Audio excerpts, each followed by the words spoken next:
It is so important for us to understand just how scientific witchcraft is. And what I mean is that witchcraft taps into the scientific knowledge. So, knowledge of human anatomy, knowledge of how the brain works, knowledge of how the body works. And so, when it comes to dealing with heavy witchcraft attacks, you're going to feel it on the body because a lot of witchcraft is going to manipulate bodily functions. Hello, beautiful people. It is Oshun Kimmy, your sage, your guru, your mystic, and your spiritual informant.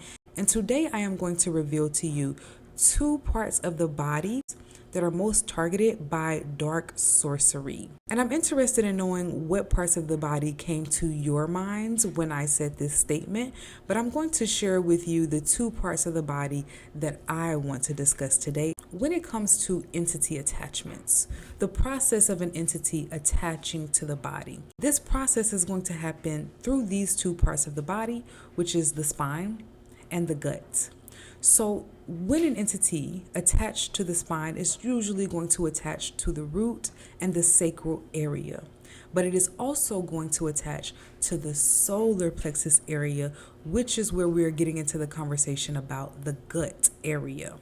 And you may wonder why these two parts of the body are so heavily affected by dark sorcery and are so heavily targeted by dark entities. And this because the gut and the spine are the two primary centers of control when it comes to the body.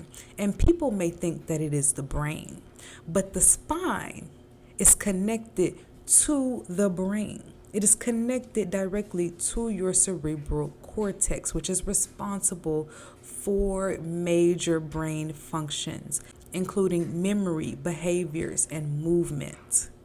And in ancient Egyptian philosophies and teachings, the gut is actually the first brain. The gut is the first brain. The gut is actually the center for our intuition. Many people think the intuition starts here at your third eye, but the intuition actually starts in the gut, which is why if your gut health is out of order or out of whack, then your third eye is also going to be cloudy, foggy. Same thing with your whole brain functions, right? If there are impurities in the gut, you're going to experience what? Brain fog, forgetfulness, memory issues, trouble sleeping or remembering your dreams. All of this begins in the gut. This is why some common symptoms of witchcraft is issues with eating, lots of cravings for unhealthy foods. It's not for no reason that when someone has an entity attachment, they experience cravings for red meat, sugars, fried foods, heavy carbs. A lot of this has to do with the fact that an entity needs for your gut and your physical body to be in a certain energetic state in order for it to stay attached to you. Low vibrational entities need for the body to be in a low vibrational energy. So when someone is experiencing entity attachments, what they may notice is things like insatiable hunger and cravings for low vibrational foods, junk foods, meats, processed sugars, right? Because the low vibrational entity gets to feed off of that energy in the gut. And for people who are experiencing issues with intrusive thoughts or hearing negative intrusive thoughts that they know are not their own, that is your sign that you need to detox your body, especially your gut. Because if your gut is your direct connection to source, then the quality and the vibration of your gut is going to determine the types of telepathic and psychic information that you receive. And so if your gut is in a low vibrational state, you are going to receive low vibrational telepathic information. So for people who feel like they are disconnected from their spirit guides, their ancestors, their angels, that is a sign you need to detox the body. You need to clean the blood, the gut, the livers, etc. And so the real spiritual tea is that I've already talked about how entities literally take root in the body. When people think about possession, I think that people assume that it all happens in the head, but actually it begins in the gut and in the spine.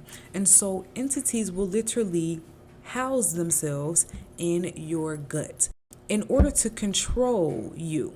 All of this, when it comes to entity attachments, is about control. And if an entity or a sorcerer can control what someone puts in their mouth, they can control basically everything else about that person, because the foods that we eat have direct scientific impact on hormonal levels, cortisol levels, brain functions, right? So your gut controls everything in your body, including your nervous system as well.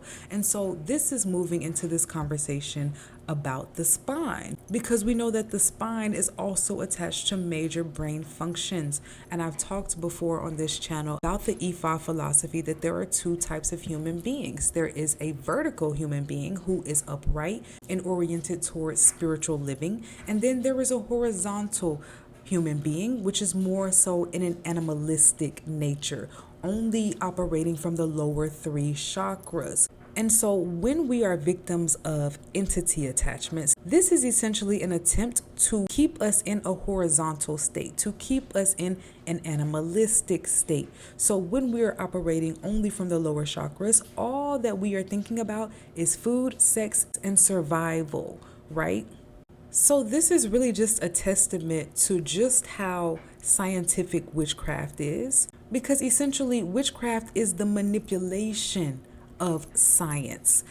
Trust me when I say that negative entities know how the body works, know how the brain functions work. This is why they target so heavily the gut and the spine area, because those two areas control everything else in the body. And so when you hear about people dealing with things like intrusive thoughts, involuntary movements, jerking in your sleep, things like that are all signs of having negative entity and energetic attachments. Essentially, when an entity attaches to the spine area, it moves all the way up from the lower spine all the way up to the base of the neck. And so we're getting into the amygdala, we're getting into the cerebral cortex, we're getting into the hemispheres of the brain. Like, all of this can be affected by sorcery, by witchcraft, and by entity attachments. And so in order to preserve our bodies as spiritual conduits, it is important for us to be intentional about what we put into our bodies, and even what we put onto our bodies, right? Because there are ways to purify the body with oils, with spiritual baths, and etc. So our inner cleansing and our outer cleansing is very, very, very important. These are the types of things that I go into depth in on the Patreon. And so if you would like more detailed information, please feel free to join us over there. If you would like specific detailed information for your specific spiritual situation, this is where I recommend you booking a reading with me. There will be a link for readings and the Patreon in the comments below. May peace and blessings be forever upon you. Ashe.